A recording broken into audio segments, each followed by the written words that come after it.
5, 4, 3, 2, 1 start. अध्यक्ष महोदय, मैं इस प्रस्ताव के विरोध में बोलने के लिए खड़ा हुआ हूँ। यह सरकार हर क्षेत्र में विफल रही है। मैं सरकार से पूछना चाहता हूँ कि चुनाव के समय इन लोगों ने जनता से जो वायदे किए थे उनमें से किसी एक को भी पूरा किया गया है। प्रस्ताव के समर्थन में सत्ता पक्ष की ओर से बढ़ चढ़कर बातें की गईं। भविष्य में हम यह करेंगे, कुछ सालों में हम आत्मनिर्भर हो जाएंगे। लेकिन मेरी समझ में यह नहीं आता कि वे साल कब आएंगे। जब से यह सरकार आई है तभी से हम यह बातें सुन रहे हैं।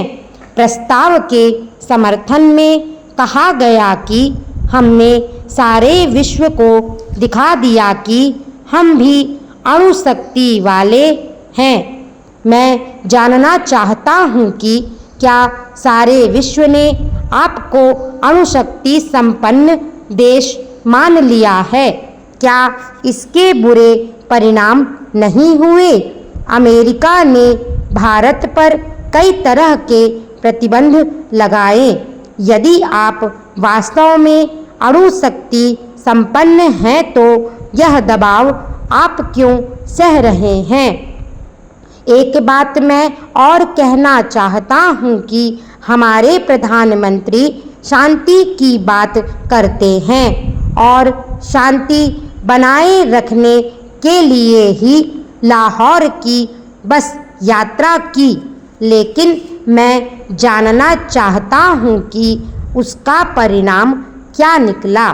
पाकिस्तान ने आपकी पीठ पर वार किया और आप शांति दूत बनकर उसे चुपचाप सहते रहे। हमारे सैकड़ों सैनिक करगिल में मारे गए, लेकिन आपने विश्व को दिखाने के लिए पाकिस्तान की सीमा में प्रवेश नहीं किया। इतना ही नहीं, जब हमारे सैनिकों ने पाकिस्तान के सैनिकों को घेर लिया तो आपने उन्हें वापस जाने का रास्ता दे दिया। सैनिकों की इस तरह की मौत से हमारी जनता को काफ़ी दुख पहुंचा, परंतु इस सरकार ने फिर उसी पाकिस्तान से शांति वार्ता कायम करने का विचार बना लिया है। महोदय, अभी तो मैंने अपनी बात कहना शुरू ही किया है और आप कह रहे हैं कि मेरा समय समाप्त हो गया। छोटे दलों के साथ इस तरह का अन्याय नहीं होना चाहिए। बड़े दलों के लोग तो 10 मिनट तक बोलते हैं और यदि उनकी बात समाप्त ना हो तो उनका कोई अन्य सदस्य अपना समय उनको दे देता है, पर हमारे साथ तो ऐसी स्थिति नहीं है। मैं तो अपने दल का अकेला सदस्य हूँ, अतः मैं निवेदन करना चाहता हूँ कि मुझे कम से कम 2 मिनट का समय और दिया जाए, जिससे मैं अपनी पूरी बात कह सकूं। महोदय, हमारे देश के सैनिक जो देश की सीमा की रक्षा के लिए अपनी जान पर खेल जाते हैं, उनके साथ इस तरह का व्यवहार कब तक सहन किया जाता रहेगा?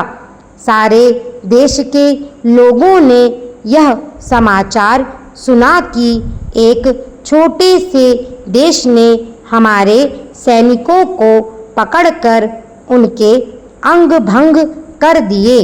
हमारी सरकार ने तब क्या किया, इसे भी हम सब जानते हैं। मैं समझता हूँ कि ऐसी सरकार को एक दिन भी सत्ता में नहीं रहना चाहिए।